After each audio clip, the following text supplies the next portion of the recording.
ह्या वर्षात तरी सगळं ठीक होऊ दे, हेच सुरू आहे ना तुझ्या डोक्यात.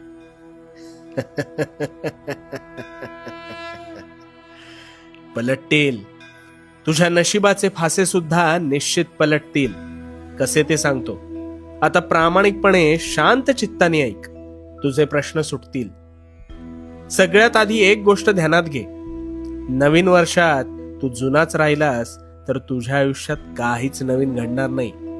गोंधळलास ना? आता एक गोष्ट ऐक. 2 घनिष्ठ मित्र होते. एक हलाखीच्या परिस्थितीतून संघर्षातून जात होता, तर दुसरा ऐशो आरामी जीवन जगत सुखाचा उपभोग घेत होता.